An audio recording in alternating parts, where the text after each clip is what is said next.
నమస్తే, welcome to I news. నేను హిమ. Atlantic మహాసముద్రం ఇప్పుడు ఒక అంతర్జాతీయ యుద్ధ క్షేత్రంగా మారింది. అమెరికా కోస్ట్ గార్డ్ వెంబడిస్తున్న ఒక ఆయిల్ ట్యాంకర్ రాత్రికి రాత్రే రష్యా జెండా ముసుగులోకి వెళ్లిపోయింది. ఈ పరిణామంపై రష్యా అధ్యక్షుడు పుతిన్ డొనాల్డ్ ట్రంప్ కు నేరుగా హెచ్చరికలు జారీ చేశారు. మా రక్షణలో ఉన్న నౌకను వెంబడించడం ఆపండి, లేదంటే పరిణామాలు తీవ్రంగా ఉంటాయి అంటూ పుతిన్ పంపిన సందేశం ఇప్పుడు ప్రపంచాన్ని వణికిస్తోంది. అసలు సముద్రం మధ్యలో ఏం జరుగుతోంది? ఇప్పుడు స్పెషల్ స్టోరీలో చూద్దాం. అగ్రరాజ్యాల మధ్య అట్లాంటిక్ వేదికగా ఒక హై వోల్టేజ్ డ్రామా నడుస్తోంది. గత 2 వారాలుగా అమెరికా కోస్ట్ గార్డ్ దళాలు బెల్లా 1 అనే ఆయిల్ ట్యాంకర్ ను బంధించేందుకు వెంటాడుతూ ఉన్నాయి. ఇరాన్ నుండి వెనుజులాకు చమురు తరలిస్తున్న ఈ నౌకపై అమెరికా ఆంక్షలు ఉన్నాయి. కరేబియన్ సముద్రంలో ఈ నౌకను అదుపులోకి తీసుకోవాలని అమెరికా ప్రయత్నించగా ఆ ట్యాంకర్ సిబ్బంది లొంగిపోవడానికి నిరాకరించి అమెరికా కళ్లు గప్పి అట్లాంటిక్ మహాసముద్రం వైపు పారిపోవడం మొదలుపెట్టారు. అయితే పారిపోయే క్రమంలో ఆ నౌకా సిబ్బంది ఒక ఊహించని మాస్టర్ ప్లాన్ వేశారు.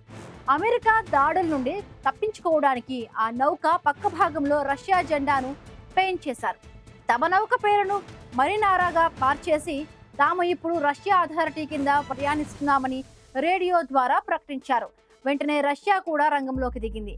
న్యూ ఇయర్ ఈవ్ అర్ధరాత్రి వేళ ఈ ట్యాంకర్ ను వెంబడించడం వెంటనే ఆపివేయాలని అమెరికా స్టేట్ డిపార్ట్మెంట్ కు రష్యా ప్రభుత్వం కఠినమైన దౌత్య సందేశాన్ని పంపింది.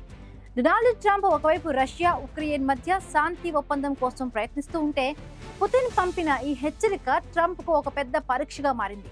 వెనుజులా నుండి ఆయిల్ ఎగుమతులను అడ్డుకోవడానికి ట్రంప్ విధిస్తున్న ఆంక్షలను ధిక్కరిస్తూ రష్యా ఈ నిర్ణయం తీసుకుంది. ఇప్పటికే 2 ట్యాంకర్లను స్వాధీనం చేసుకున్న అమెరికా ఇప్పుడు రష్యా జెండాతో ఉన్న ఈ నౌకను ముట్టుకుంటే నేరుగా పుతిన్తో యుద్ధానికి దిగినట్లేనని విశ్లేషకులు హెచ్చరిస్తున్నారు.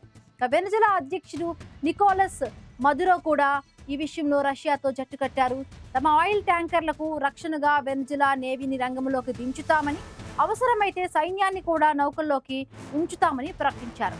అట్లాంటిక్ సముద్రంలో అమెరికా రష్యా మధ్య జరుగుతున్న ఈ పిల్లి ఎలుకల ఆట ఏ క్షణమైనా పెను ప్రమాదానికి దారితీయవచ్చు. ఒక ఆయిల్ ట్యాంకర్ కోసం అగ్రరాజ్యాలు ఢీకొనే పరిస్థితి రావడం అంతర్జాతీయ రాజకీయాల్లో ఒక అత్యంత ప్రమాదకరమైన మలుపుగా కనిపిస్తోంది.